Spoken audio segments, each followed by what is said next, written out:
सेवण में अवां खे ख़बर ॾींदा हलो तालका रिपोर्ट में अहमद सफ़र सेवानी जे रिपोर्ट मुताबिक़ सेवण शहर में अमुन जो पखी उॾामी वियो। सेवण जी पुलिस उगूर निंड सुतल, जॾहिं त सेवण जे नए आयल एसोशो खे चोरनि तरफ़ां पहिरीं सलामी।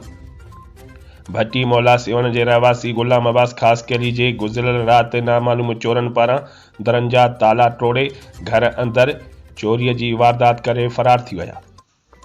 उन मौक़े ते गुलाम अब्बास ख़ासि कैली मीडिया आॾो ॻाल्हाईंदे चयो त मुंहिंजो नालो गुलाम अब्बास आहे, भट्टी मौला आहे।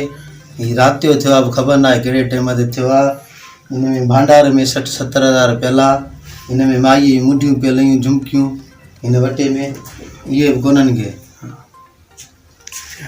20 खां 25 नवां वॻा पियल आहिनि बक्से में, उहे बि कोन्हनि खे। अच्छा, तक़रीबन सोन सुधो घणो माना तक़रीबन मालियत हूंदी जेकी माना तव्हांजी चोरी थी वई आहे?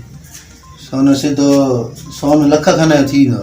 अच्छा, ऐं पैसा जेके भंडारे में 60-70 हज़ार थी वेंदा। माईअ जी किस्त मिलंदी आहे न, जी जी, उहे बि रखंदा आहियूं। 2500 2000 महीने में मां विझंदो ईंदो आहियां। अच्छा जी। हूअं तव्हां छा कंदा आहियो? तव्हांजो कमु कहिड़ो आहे? मां टाउन में जमादार आहियां।